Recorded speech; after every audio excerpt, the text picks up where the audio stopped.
Bueno, son las 4 en punto y de hora de Caracas, en Venezuela, y como en las conferencias FCU solemos ser muy puntuales, vamos a comenzar nuestra sesión de hoy.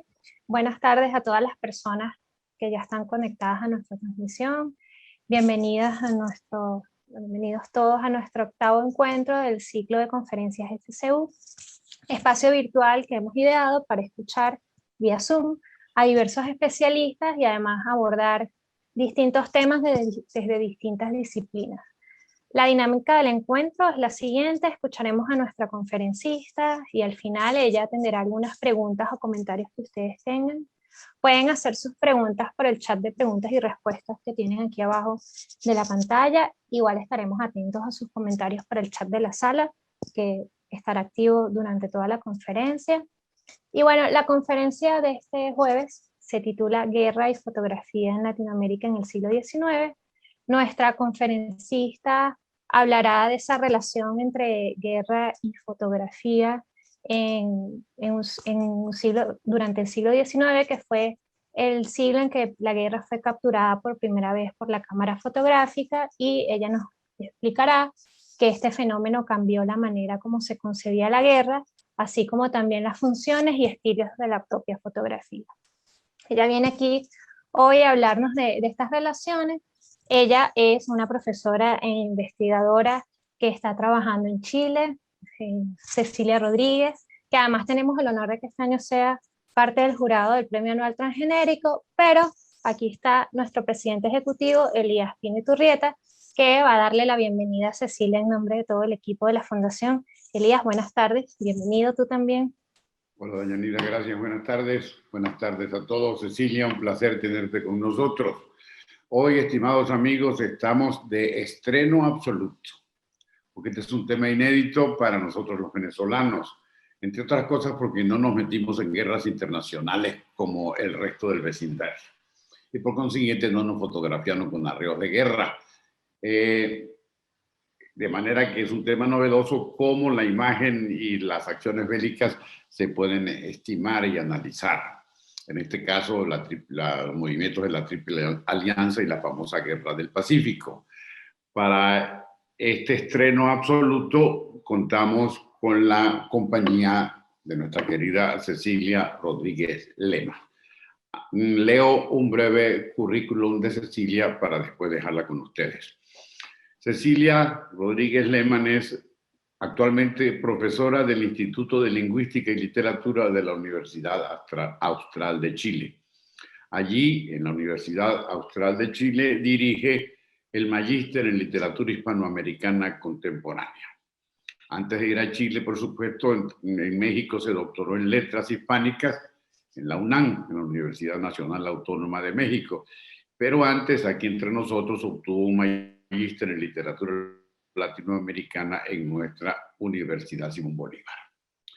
Tiene libros muy interesantes y muy importantes que hemos tenido el gusto de leer y en alguna ocasión la posibilidad de presentar, entre ellos los siguientes: Los hijos ilegítimos del campo literario, que publicó la editorial Equinoccio de la Universidad Simón Bolívar; Miradas efímeras, cultura virtual en el siglo XIX, de la editorial Cuarto Propio en 2018, y Con trazos de seda, un hermoso libro, Con trazos de seda, escrituras banales en el siglo XIX venezolano. En el siglo XIX, pero se refiere al siglo XIX venezolano, que publicó la Fundación Fundavac Ediciones. Está trabajando en los álbumes.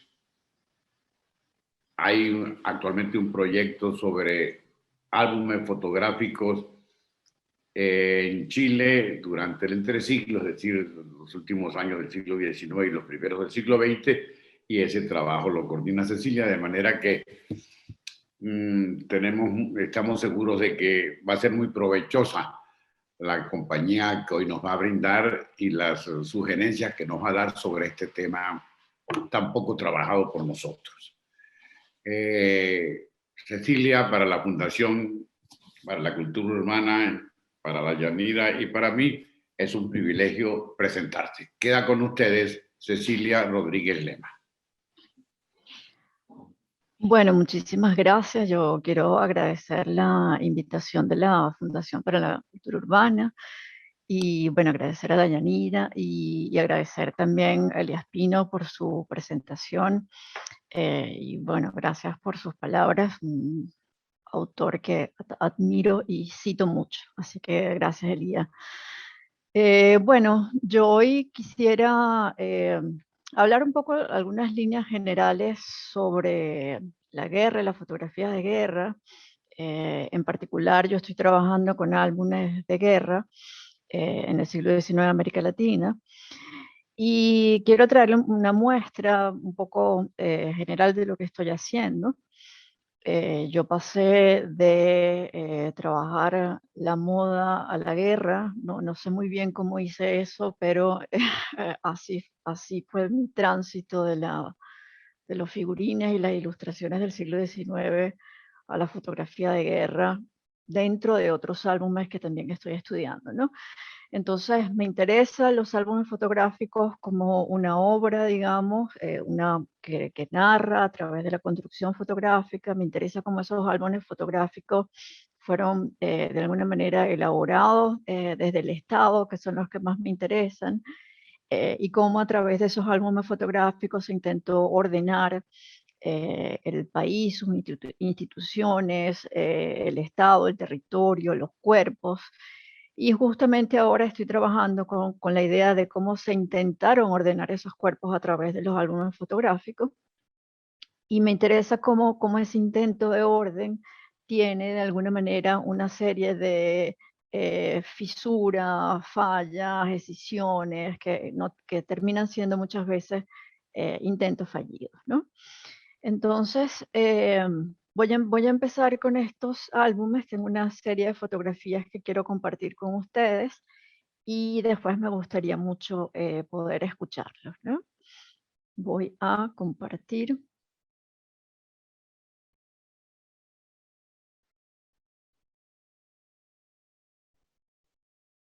Bueno, esto lo llamé Guerra y Fotografía en Latinoamérica en el siglo XIX para darnos un panorama general.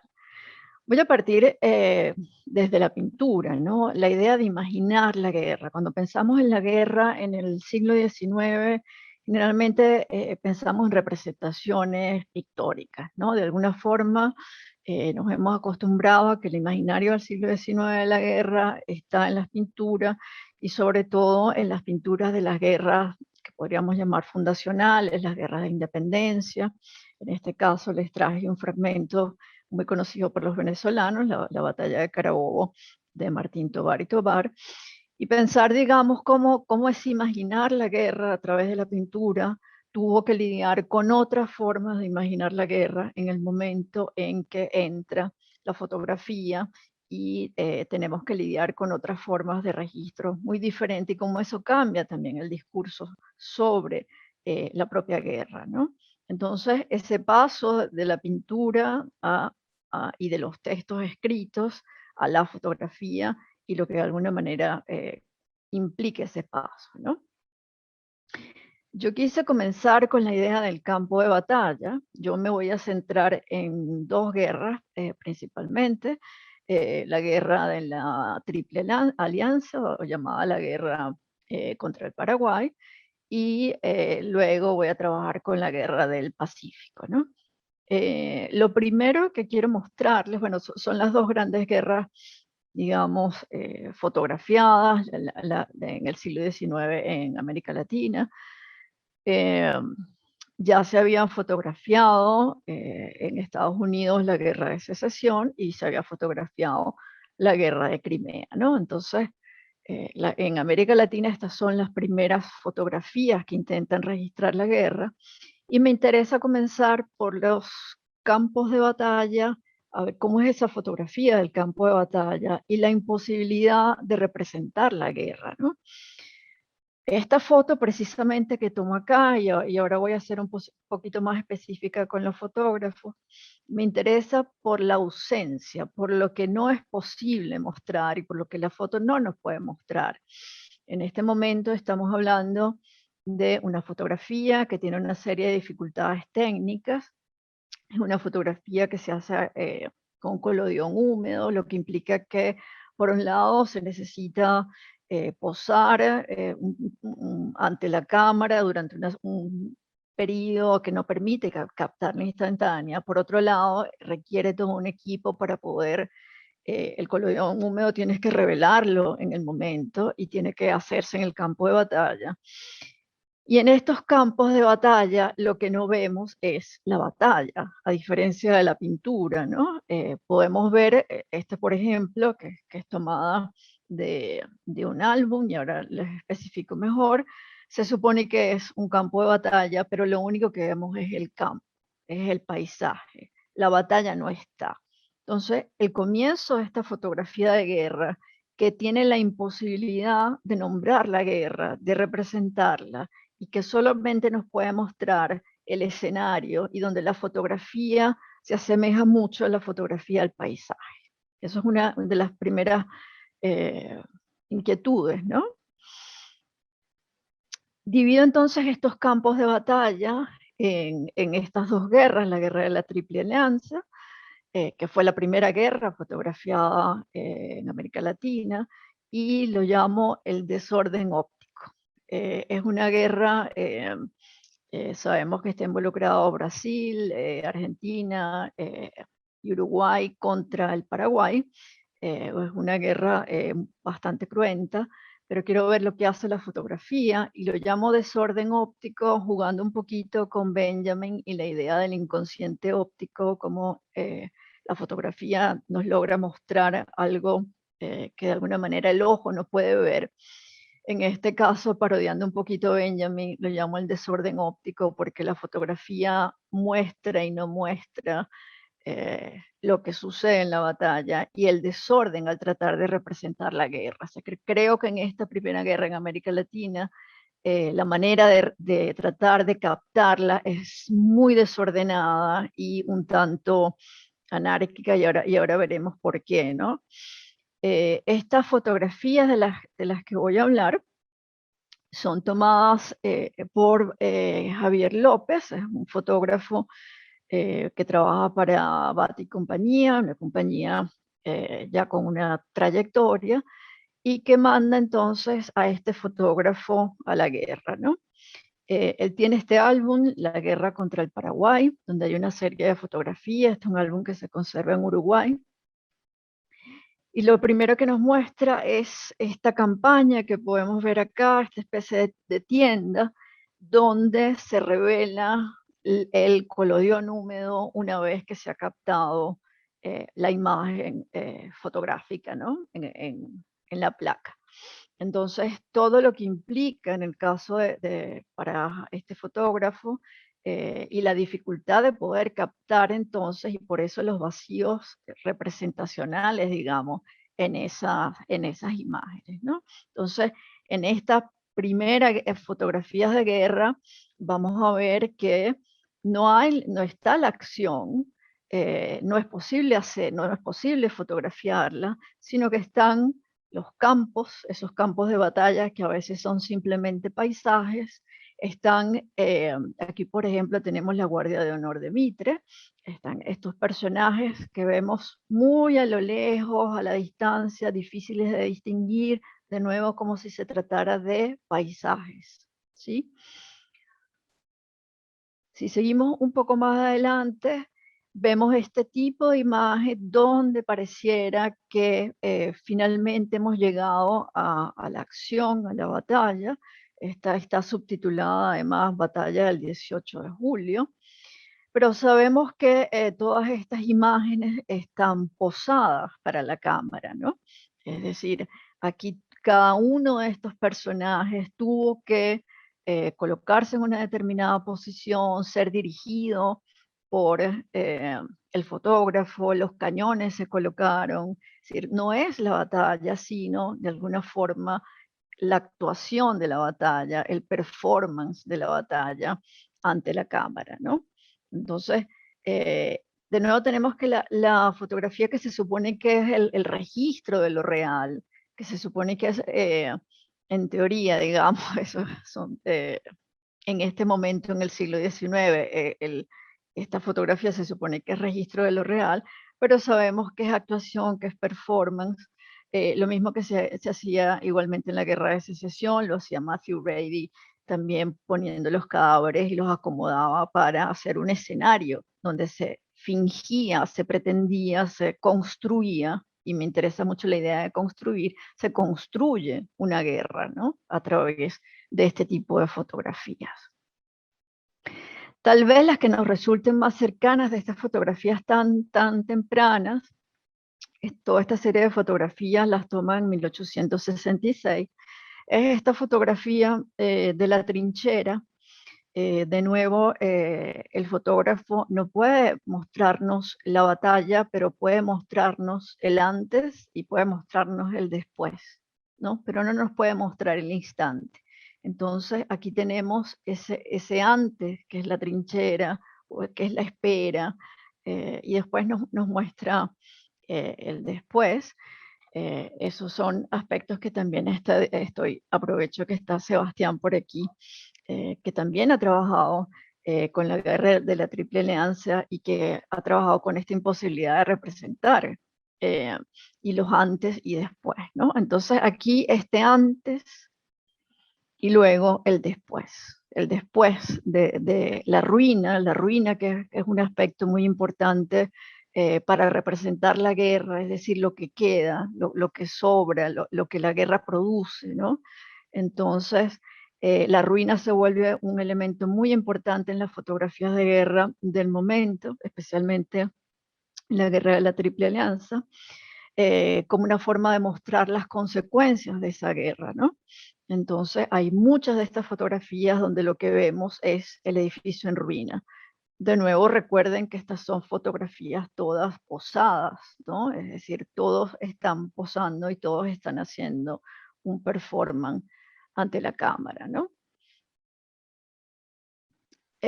Aquí tenemos lo que para mí es como el atisbo de la crueldad. Es decir, ¿en qué sí va a cambiar nuestra perspectiva de la guerra?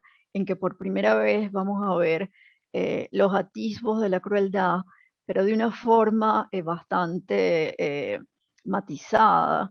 Y por eso insisto que esta fotografía de guerra es una fotografía que tiene muchos vacíos y espacios que no son posibles representar, pero en las consecuencias de la guerra sí podemos ver esos atisbos de la crueldad. En este caso, por ejemplo, los prisioneros, estos son los prisioneros paraguayos, podemos verlos desnudos, descalzos, y en la parte de arriba podemos ver a los soldados vigilantes de estos prisioneros, ¿no? Entonces, en esas consecuencias empezamos a ver ya una crueldad que no aparecía en esas pinturas de manera clara, pues que estas pinturas son formas heroicas un poco, ¿no? De creación de lo nacional. Y esta que es una serie muy peculiar, este montón de cadáveres paraguayos, ¿no? Y ahí está numerado, hay un montón de cadáveres paraguayos 1, un montón de cadáveres paraguayos 2, es decir, el retrato por primera vez de los cadáveres producidos por la guerra, ¿no? Entonces, fíjense lo que tenemos, ¿no? Es decir, por un lado la fotografía como paisaje, la fotografía de ese antes de la guerra como preparación, la fotografía después de la guerra como ruina y finalmente la fotografía como el registro de la crueldad. Los cadáveres, que es un elemento que a mí me interesa mucho, me interesan los prisioneros, los cadáveres, los mutilados.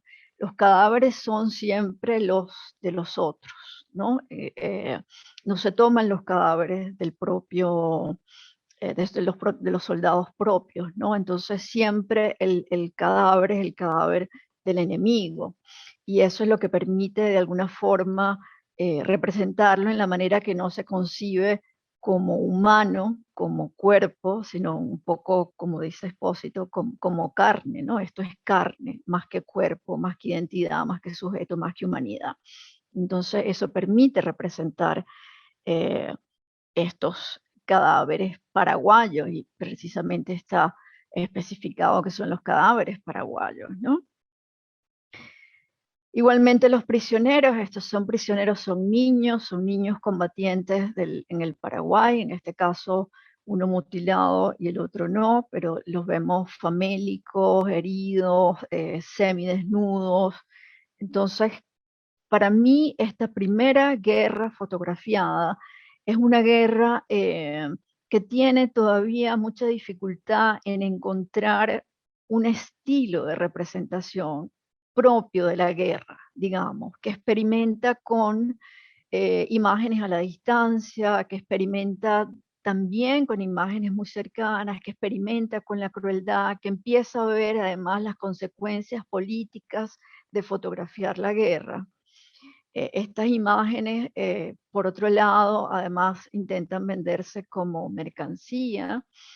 Son una serie de fotografías que ese álbum se intenta vender. Entonces, hay una especie, para mí, de desorden en esa primera intento de representar la guerra. No hay estilos definidos, no se encuentra una forma de captar la guerra fotográficamente, y hace que sea de alguna manera tan disparejas las representaciones, tan distintas, desde el cadáver, desde ese montón de cadáveres hasta el paisaje vacío, ¿no? Es decir, son formas múltiples, muy diversas, que tiene que ver para mí con discursos sobre la guerra, pero también con la propia fotografía. Aún no he encontrado la forma de nombrar, mostrar y decirnos cómo es la guerra. Y creo que eso lo va logrando con el tiempo, ¿no?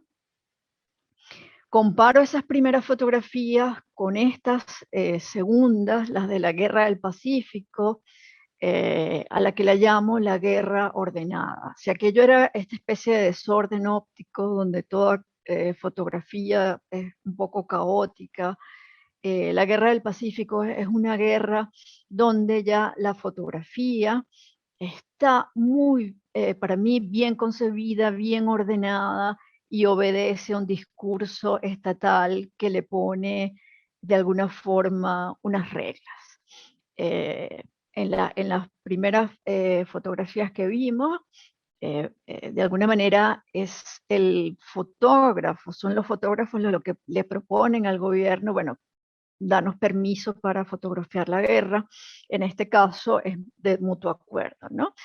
La Guerra del Pacífico, como recuerdan, es la guerra donde se enfrenta Chile a Bolivia y Perú. Y esta guerra está fotografiada básicamente desde Chile, porque Perú no mandó ningún fotógrafo al campo de batalla, ¿no? Entonces, los fotógrafos de la Guerra del Pacífico son Spencer y Díaz, dos fotógrafos que en efecto van al campo de batalla y nos muestran, para mí, ya otra guerra, ¿no? Si ustedes se fijan, aquí la idea del orden, del ejército ordenado, armado, sistematizado, parece muy distinta a lo que veíamos antes, ¿no?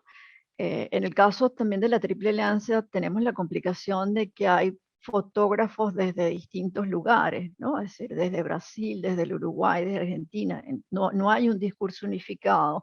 Aquí el discurso está unificado. Es el discurso de Chile, es el discurso, además, de alguna forma coordinado desde ese gobierno que manda el fotógrafo, y ese fotógrafo que sabe de alguna forma ya qué es lo que se espera de la fotografía de guerra, y que ha encontrado un estilo que para mí ya tiene que ver con una suerte de propaganda ideológica, política, de apoyo a la guerra, ¿no? Entonces, si se fijan, encontramos continuamente en estas formas de la fotografía el orden que se repite, el orden de la caballería, el orden de los militares, el orden, de alguna manera, es lo que prevalece, ¿sí?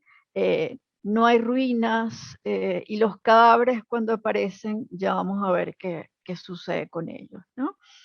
Las acciones o el intento de simular las acciones, como ya hemos visto, de nuevo son tremendamente ordenadas. Es decir, cada personaje está puesto en el lugar en que corresponde, el cañón está puesto en el lugar en que corresponde. Es decir, pareciera que por un lado la fotografía se ha perfeccionado en su manera de desarrollar un estilo de fotografía de guerra, y al mismo tiempo ha encontrado aquí una sintonía con un orden y con un discurso estatal que hace que la fotografía cambie. Aparecen los cadáveres, de nuevo tenemos de nuevo el atisbo de la crueldad, y vuelven a aparecer los cadáveres, no ya como las pilas de cadáveres que habíamos visto en el Paraguay, sino estos cadáveres donde se nos dicen que están siendo enterrados por los militares chilenos, ¿no? Entonces, de nuevo, el cadáver siempre del otro, es decir, el cadáver en este caso de los peruanos, y esta foto donde de alguna manera misericordiosamente se les entierra, cosa que sabemos que no era así, pero que se nos presenta ante la cámara el cadáver siendo enterrado y de alguna manera honrado en esta construcción fotográfica, ¿no? E insisto en la idea de que la fotografía de guerra es esta construcción para la cámara, ¿no? Para no extenderme mucho, realmente si nos salimos del campo de batalla, vamos a entrar en otras formas de la guerra, que es lo que a mí me ha interesado, que es cuando la guerra sale, digamos, del campo de batalla y entra al estudio fotográfico. Entonces tenemos esas fotografías de guerra, como hemos visto, donde el fotógrafo se va a ese campo de batalla con todas las dificultades que mencionábamos, pero tenemos también cuando es la guerra de alguna forma la que intenta entrar al estudio fotográfico. Ahí me parece que se producen también unas construcciones discursivas que son muy interesantes y que tienen que ver cómo representar la guerra en el estudio, ¿no? De nuevo tomo imágenes de la guerra del Pacífico, en este caso no de los que fueron al campo de batalla, Díaz y Spencer, sino Leblanc y Adaro, dos fotógrafos radicados en Chile que se dedicaron a tomar estas fotografías en estudio, ¿no? Entonces, cuando nos vamos a la guerra, dentro del estudio fotográfico, evidentemente está controlado la luz, el ambiente, es decir, es una fotografía muchísimo más cuidada, pero que implica también una puesta en escena también muy compleja, es decir, cómo representar esa guerra, ¿no? Por un lado tenemos los militares, es decir, representar esos militares puede ser a través de una tarjeta de visita, puede ser simplemente un retrato, o puede ser como en este caso que tenemos este militar que posa sobre una supuesta roca, es decir, tratando de simular el campo de batalla dentro del estudio, ¿no? Tenemos atrás unas cortinas, es decir, que tiene una especie de dibujo de un paisaje, es decir, ese campo de batalla que vimos en las fotografías directamente en el campo, parece aquí idealizado y transformado en este pseudo campo de batalla estetizado y que de alguna manera entra dentro del registro o coquetea con el registro artístico. Entonces, si aquellas fotografías del campo de batalla intentan ser registros, el inicio del fotoperiodismo, es decir, todas estas formas en que se ha clasificado, a pesar de todas estas características que ya veíamos, que son performáticas, que son actuadas, pero que intentaban ser registros, es decir, no hay una clara intención artística en ello, o no hay la tentación de entrar en el campo del arte. En el caso, para mí, de estos fotógrafos de la Guerra del Pacífico, cuando entran al estudio, sí hay una clara intención de estetizar la guerra Y aquí comienza a ser un discurso bastante más complejo, incluso éticamente hablando, ¿no? Esta es una serie de fotografías de las que he hablado en otro momento, que a mí me parece realmente fascinante lo que sucede acá. Es la fotografía de estudio de los veteranos de la guerra, de los mutilados. Entonces, este es otro álbum, el álbum de los mutilados de la Guerra del Pacífico, donde se retrata al mutilado y se describe, se da una serie de señales, su profesión, su nombre, una serie de datos. Pero fíjense toda la puesta en escena de ese mutilado. Y aquí es donde encuentro unas contradicciones fascinantes, es decir, cómo este mutilado, a diferencia de nuestros cadáveres paraguayos, por ejemplo, es decir, esta consecuencia de la guerra, una consecuencia no deseada, es transformado en una fotografía artística, ¿no? Y lo vamos a ver más claramente en otra de estas series de mutilados. Fíjense esta imagen. Esta imagen a mí me parece sorprendente la idea de cómo transformar el mutilado de guerra, el veterano, en una especie de escultura que sale de esa roca, ¿no? Es decir, es una especie de personaje mitológico que nos recuerda mucho la escultura neoclásica, nos recuerda un poco todas esas esculturas desenterradas de alguna manera de la antigua Grecia y que se desentierran ya fragmentadas, ¿no? Entonces, la idea de que el cuerpo fragmentado es un cuerpo bello y cómo transformar un mutilado de guerra en un cuerpo bello o en un cuerpo artístico o en un cuerpo mitológico poderoso.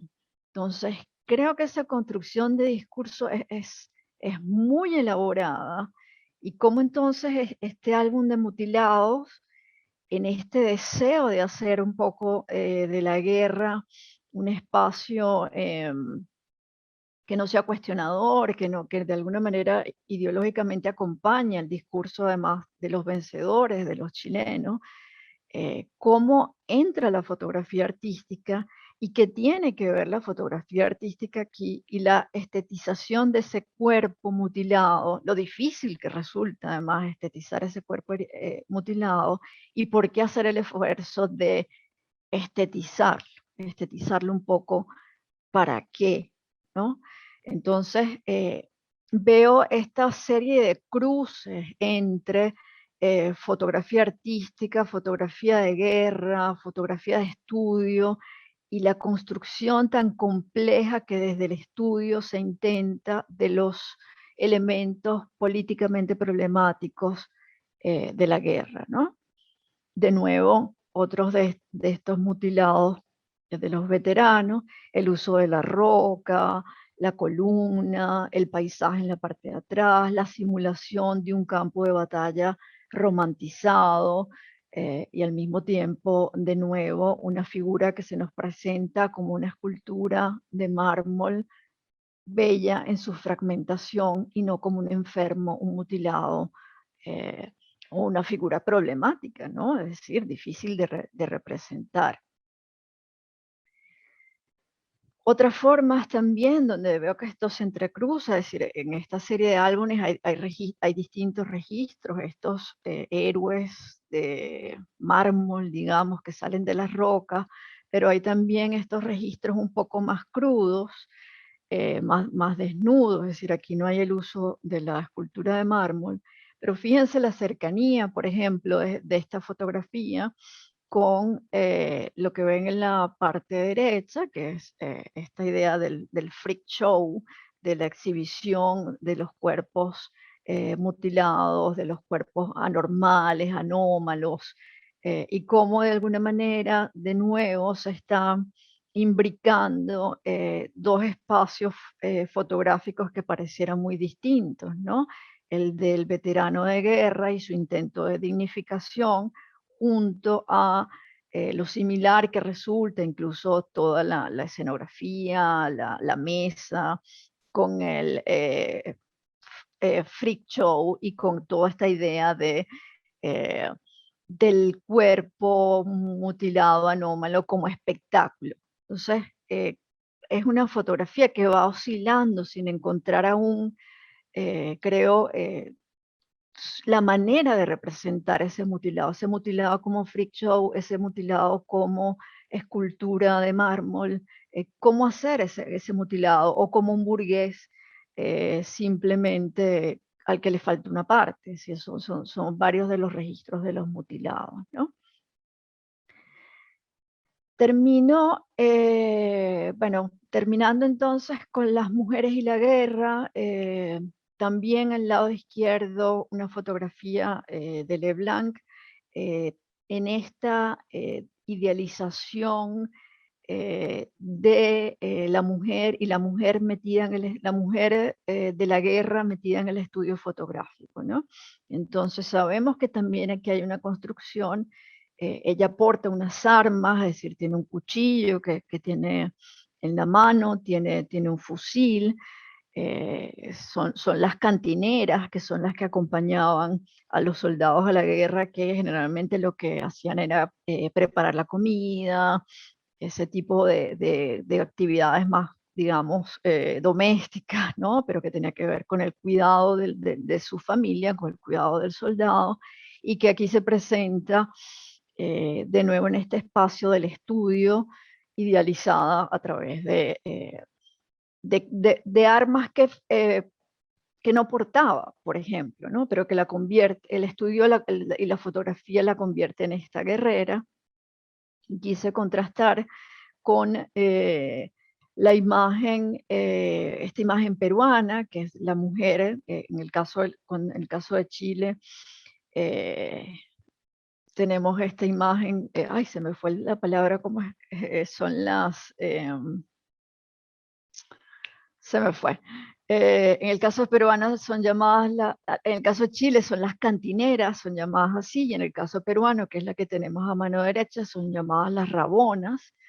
Esta es una foto desde el estudio Curret, que es el fotógrafo que no fue al campo de batalla, pero que fotografió a los soldados en el estudio, ¿no? Entonces, del lado peruano, la rabona, que tiene la misma función que la cantinera, es decir, preparar la comida, acompañar, en algunos casos tomar armas cuando era necesario, pero lo distinto que son estas dos representaciones desde el lado peruano, desde el lado chileno, y desde dos distintos estudios que están tratando de hacer dos puestas en escena completamente diferentes de lo que significa una mujer en la guerra, ¿no? Y ahora sí, para terminar, bueno, para hacer una pequeña referencia a Venezuela, lo poco, como decía Elías, pues bueno, en Venezuela no hubo grandes guerras internacionales, por lo tanto no había fotografías de guerra, pero existen estas fotografías de 1892 del ejército de Crespo, de William Nephew King, que toma estas fotografías ya a esas alturas, no con el collodion húmedo, sino que esto ya es la introducción de la cámara Kodak, que implica todo un cambio en la manera de fotografiar, que tiene que ver con la instantánea, y son las pocas fotografías que se encuentran sobre soldados en Venezuela. Y aquí se despliega como otro imaginario que tiene que ver con ese soldado venezolano que no es el de la batalla de Carabobo, sino el soldado precario, el de la revolución, el que pelea con machete, el que no tiene zapatos, que es un poco un imaginario muy distinto a la guerra ordenada del Pacífico o la de la Triple Alianza, sino a esta precariedad de la guerra en Venezuela y de las guerras internas, ¿no? Porque son guerras internas que generan este tipo de fotografías, como podemos ver, y que hay otra representación y otro tipo, porque ya estamos hablando de la cámara Kodak en la instantánea, y quería terminar con estas fotos para pensar también cuando entra la cámara instantánea y pensar en Venezuela y su otra representación de la guerra, del ejército y de la revolución que tal vez nos acompaña hasta nuestros días. Con eso cierro para escucharlos a ustedes, así que muchas gracias por escucharme y voy a dejar de compartir pantalla. Cecilia, muchas gracias. Estoy absolutamente fascinada con la exposición que acabas de hacer. Creo que voy a romper mi hábito de no preguntar en las conferencias para darle espacio a las personas que, que nos acompañan. Estaba pensando mientras tú hablabas que el estudio, ante esa imposibilidad de poder fotografiar el frente, el estudio se convirtió en el frente, en una forma de representación del frente. Un poco heroica, por supuesto, idealizada, como tú explicaste, pero creo que era lo más cercano a mostrar el frente de batalla, ¿no? A través de sus efectos. Es realmente fascinante esa línea. Sí, además, claro, a diferencia de, por ejemplo, en la Guerra de Secesión, contaban con una infraestructura, digamos, que permitía mover las cámaras, había más dinero. Matthew Brady no solo tenía, digamos, un gran estudio, sino que tenía muchos fotógrafos que iban a la guerra, ¿no? Entonces había una especie de como de carromatos donde se podía transportar el equipo. En América Latina esto es mucho más rústico, ¿no? Es decir, hay que cargarlo encima, eh, y tiene esta especie de carpa. Entonces, ¿cómo la fotografía termina? Pues, eh, o el fotógrafo formando parte de ese campo de batalla de alguna forma, ¿no? José Ignacio Sánchez agrega que el estudio era el negocio más redituable de los fotógrafos, ¿no? También. Claro,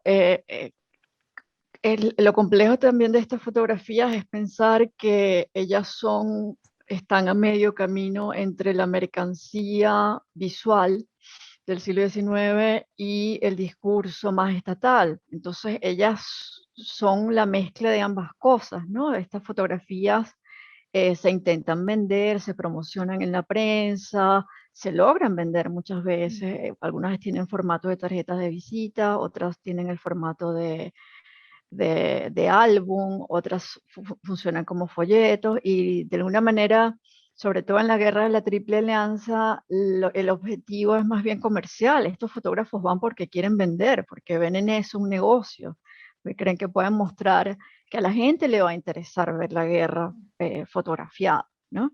Entonces, es esa mezcla es para vender para el público y es también para construye voluntariamente o no en algún momento el discurso sobre la guerra, ¿no? Y está en sintonía o no con un discurso estatal, o tal vez nos muestra las fisuras del discurso estatal, es decir, no es siempre tan claro ni siempre igual. Carlos Lennon te pregunta que ¿cuál guerra del siglo XX te parece más representativa fotográficamente hablando? Si la Segunda Guerra Mundial o Vietnam, porque él cree que después termina el lenguaje fotográfico de guerra. Yo diría que la guerra de Vietnam es como la última gran guerra con el lenguaje fotográfico de la guerra, ¿no? Después ese lenguaje se transforma en otra cosa, pero además entra, claro, la fotografía en color, es decir, hay una empieza, entra después la cámara, la filmación, pero para mí, Carlos, yo creo que la guerra de Vietnam es como es para mí el cierre de esa fotografía de guerra. Kira Morales te agradece la conferencia, dice que estupenda exposición y hace esta pregunta. ¿La fotografía de estudio no es más bien como una heroificación que se vuelve justificación de esos resultados? En contraste, el vencido Perú no heroifica. La guerra es más realista, la chilena más romántica, ¿no? Sí, yo creo que hay un intento por construir una heroicidad incluso desde el mutilado. Y de alguna forma la fotografía de esa guerra en particular intenta, por un lado, el orden y por el otro lado, la heroicidad del soldado que se sacrifica hasta el punto de perder parte de su cuerpo. Entonces, sí hay una heroicidad que está de alguna manera dibujada o tratada de retratar en la fotografía de estudio, pues, ¿no? Hasta ese mutilado es heroico, es glorioso y es parte del sacrificio que implica la patria, digamos, ¿no? Sorian Ramírez pregunta, al ser hechas en un estudio y mostrar al enemigo caído a través de sus soldados, ¿cómo ejercen estas fotos una verdad política? Dice, me refiero a la foto como símbolo de poder político.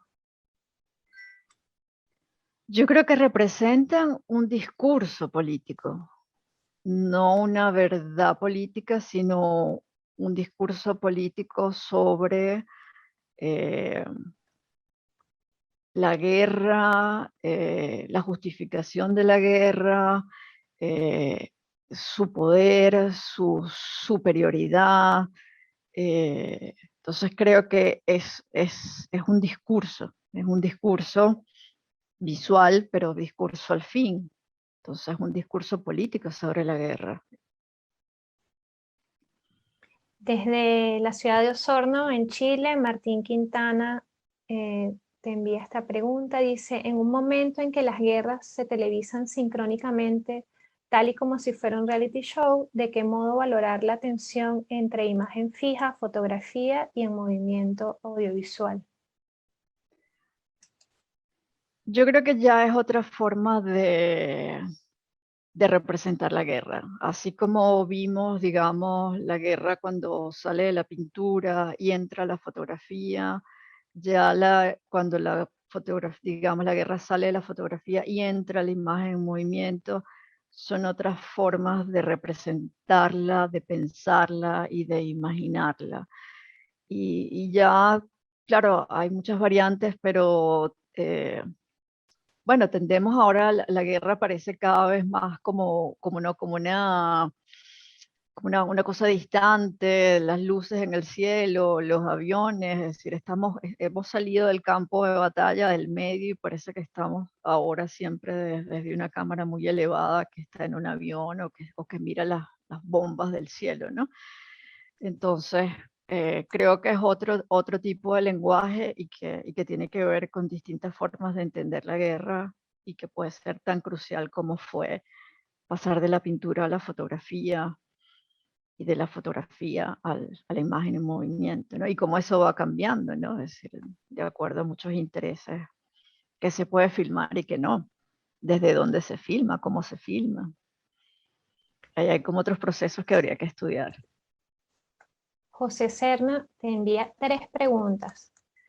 A ver, dice si quieres te las voy diciendo una por una y las vas contestando para que no se te vayan a ir las O preguntas. dame las 3 para... Ok, dice, sobre la guerra del Pacífico, ¿no hay fotografías de ruinas? Dice, no es cierto, quizás el hecho de que la guerra ocurre en suelo peruano, como ocurre en suelo peruano, limite esa observación. Otra dice, es cierto que por el lado peruano no participaron de manera abierta fotógrafos en el campo de batalla, sin embargo, hay unos pocos testimonios tardíos. Y 3, te dice, fuera de Curret, varios fotógrafos peruanos retrataron la guerra del estudio, Rodrigo, por ejemplo. Sí, la ruina es muy importante del lado del Perú, porque, claro, los chilenos toman Lima, ¿no? Que es el final un poco de la guerra, entonces, como no se manda un fotógrafo al campo de batalla, pero sí están los fotógrafos en Lima. En Lima se toma, y desde el lado peruano, la ruina es muy importante porque es ahí donde se intenta mostrar la guerra y el estado en que queda, sobre todo la ciudad de Lima. Entonces sí, la ruina es esencial para el lado peruano. no el campo de batalla. Y sí, en efecto, hay otros fotógrafos. Curret, digamos que es como el estudio más importante, y Curret además también se fotografían muchos soldados chilenos en el estudio de Curret. Entonces es muy paradójico porque los que toman Lima van al estudio de Curret y se toman, los soldados chilenos se toman fotografías con él, ¿no? Entonces, yo no he estudiado tanto el lado peruano, me he enfocado más en, en el lado chileno, pero sí hay gente que ha estudiado más que pasa desde el lado peruano, pero sí, la ruina es como fundamental, sobre todo por la toma de Lima. Aprovecho para saludar a Joana Pérez Daza, que está aquí conectada y comparte con todos nosotros. Nos dice que una aproximación actual al tema se reúne en el documental No me llames fotógrafo de guerra, que está disponible en YouTube, y comparte con nosotros allí el link para el que esté interesado en ahondar en ese tema. También alguien por allí se me fue, también le agradecí por escrito, pero Candela Marini también compartió un archivo de un artículo, el link a un artículo sobre la fotografía de Guerra del Pacífico, para el que quiera ahondar en ese tema. Luis Marciales, hola Luis, un saludo a Luis, te pregunta qué diferencia hay entre estas fotografías y la fotografía del periodismo de guerra de Robert Capa, por ejemplo.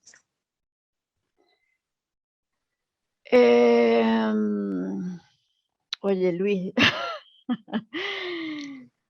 Bueno, yo creo que la fotografía del siglo XX ya es una fotografía distinta, es decir, es otra cámara, es otra forma de captar, tienes la instantánea, puedes captar el momento, no deja de haber montaje muchas veces, toda esa polémica que se genera con respecto a la fotografía de Capa, con ese soldado cayendo, que no se sabe si está cayendo o no está cayendo, o un soldado herido.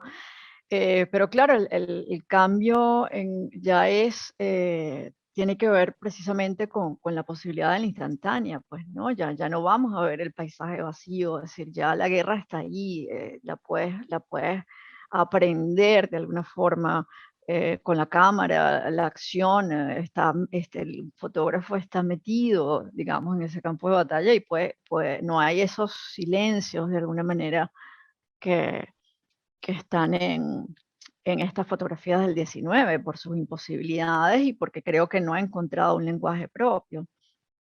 Entonces, yo creo que el fotógrafo de guerra del 20 ya es un fotógrafo que capta, que tiene la capacidad de captar el instante de la guerra y mostrar el instante, y no está, y creo que hay un lenguaje que ya se especializó, un estilo de fotografía de guerra, que en estas primeras vemos que es muy disímil. Le agradezco también a Candela Marini, ella tiene un excelente artículo también sobre la Guerra del Pacífico, estamos trabajando temas muy, muy cercanos, así que recomiendo también el artículo de Candela Marini sobre la Guerra del Pacífico. Tenemos una pregunta del profesor Fernando Rodríguez, tal vez lo conozcas, tal vez no. Y él pregunta, dice, ¿hay materiales suficientes para hacer una narrativa sobre la guerra en el siglo XIX o son meros y pocos azares fotográficos? Dice, en el caso venezolano hay numerosos motines internos y poquísimas imágenes. Bueno, no lo conozco, no conozco al señor Rodríguez. No, en realidad lo conozco, yo sí lo reconozco en público, es mi padre.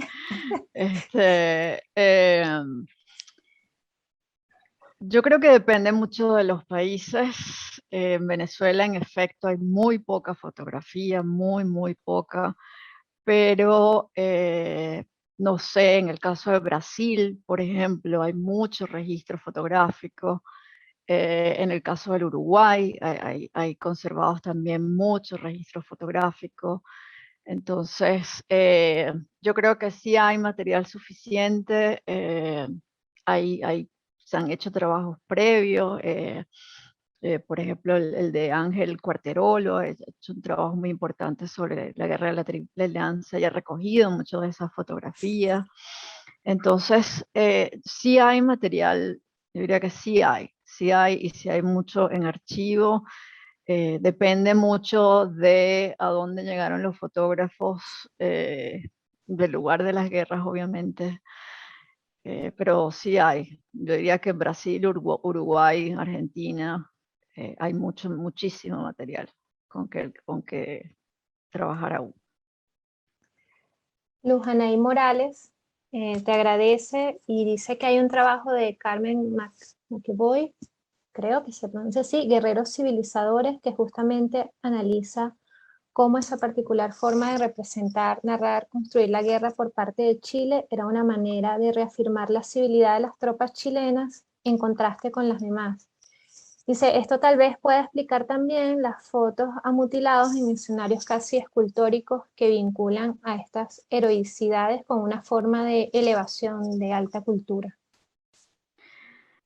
Sí, ese libro es muy interesante porque plantea, bueno, desde el punto de vista ideológico, la idea de Chile como un ejército civilizador y la noción de todo el discurso que hay detrás de la guerra tiene que ver con los peruanos como bárbaros, salvajes, indios, y mientras que Chile se presenta como la civilización, la que va a proveerle y de alguna manera civilizar a ese peruano que es un indio que no sabe y que es absolutamente bárbaro, ¿no?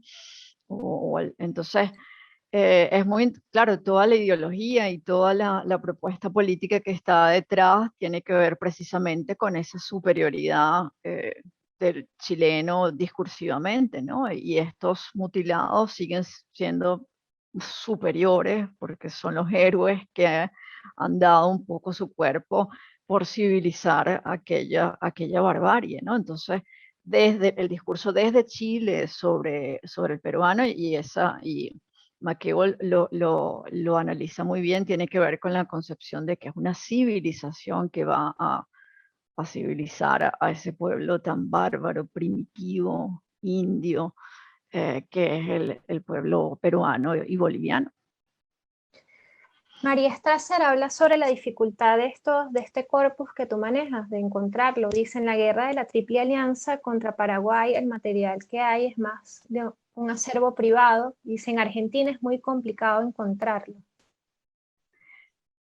Es muy complicado, hay mucho que está todavía en manos de coleccionistas privados, y es difícil, ¿no? Pero cada vez yo creo que va saliendo y yo siempre recomiendo hacerse amiga de los coleccionistas privados, porque ahí generosamente suelen abrir sus archivos, entonces hacer sus redes con los coleccionistas y ver lo público y lo privado, ¿no? Pero sí, hay muchas cosas en manos de privados todavía.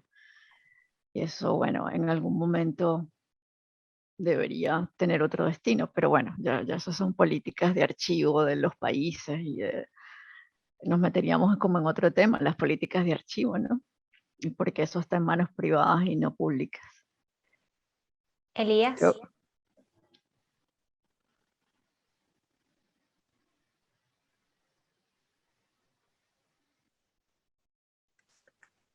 ¿Quieres decir algo, Elías? Entendí que querías. Tienes el micrófono apagado. Y ahora estoy... Ahora. Simplemente un comentario porque lo que nos dice Cecilia nos tiene que servir a nosotros. Las dos imágenes que presentó de Venezuela son de la guerra legalista y hay todo un álbum de la guerra legalista que fue publicado y está muy bien, pero es lo único que hay.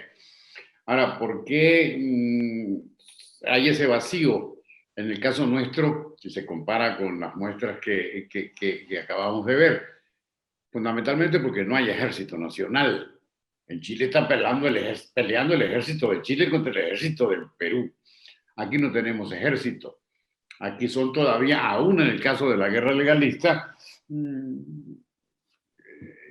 contingentes que responden a un caudillo y a un líder. Entonces, es muy difícil que ese caudillo que trabajosamente puede reclutar a los campesinos tenga dinero para propaganda o para estudios fotográficos. Digo yo, que son cuestiones que tenemos que plantearnos. Que no hay material, esa puede ser una razón. Aún en el caso de las guerras tempranas del siglo XX, que son las de Castro y Gómez, que terminan con las guerras civiles, ahí está el fenómeno entonces de que tampoco hay ejército nacional, pero además se le agrega el hecho de que ya se acaban las guerras civiles, entonces no tenemos guerras que retratar. No tenemos guerras que retratar, tenemos imágenes para la reconstrucción de cómo se hizo un ejército, pero no de cómo nos matamos entre nosotros porque se acabaron las guerras. En ese sentido, digo yo, son asuntos que tendríamos que pensar para ver por qué nosotros somos distintos o diversos en ese sentido. Todo gracias a esta estupenda intervención que nos acaba de hacer Cecilia Rodríguez. Cecilia, para cerrar, tienes dos preguntas aquí. Una de Carlos Bencochea, te pregunta si, dice que de todas las imágenes que mostraste, él ve que se centran en los protagonistas de la guerra y los soldados más que todo, y pregunta si no hay imágenes de los afectados por el conflicto, de la cotidianidad, de los pueblos, retratos de los afectados.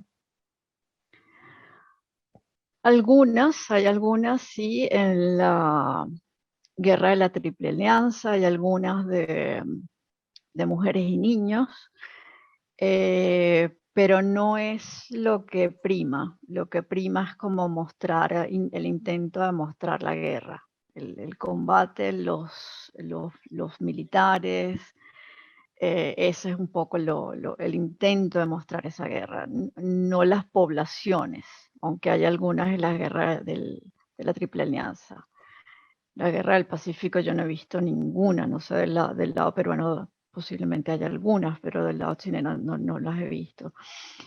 Y con respecto a lo que dice Elías, sin duda, es decir, no con qué ejército, ¿no? Y por eso quería terminar con esas imágenes, es decir, es un tipo con un machete descalzo que reúne otro con otro machete y un sombrero, es decir, no existen esos ejércitos. Es una historia muy distinta y mucho menos fotógrafos cubriendo esas batallas. Entonces sí, aquí no lo hay, no lo vamos a encontrar, ¿no? Bueno, se nos agotó el tiempo, nos encantaría quedarnos aquí conversando con Cecilia y su tema estimulante y súper revelador.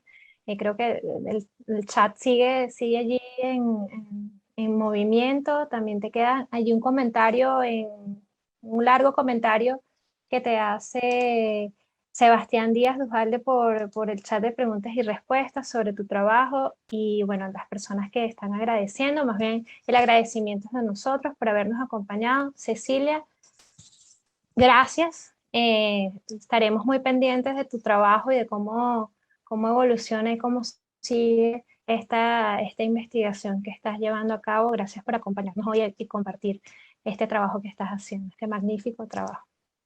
No, gracias a ustedes. Muy bien, gracias.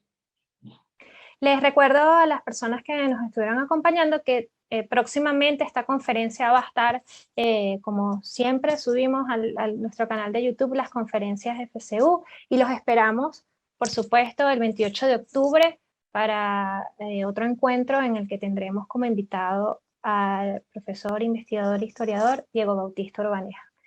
Gracias, Elías, gracias, Cecilia, y gracias a todas las personas que nos acompañaron. Nos vemos dentro de un mes. Buenas tardes a todos. Muchas gracias a todos. Buenas noches allá, Elías. Vale, gracias. Pórtense mal todos. Lo intentaremos. Incluyendo el profesor Fernando Rodríguez. Un saludo, además. Chao, Fernando.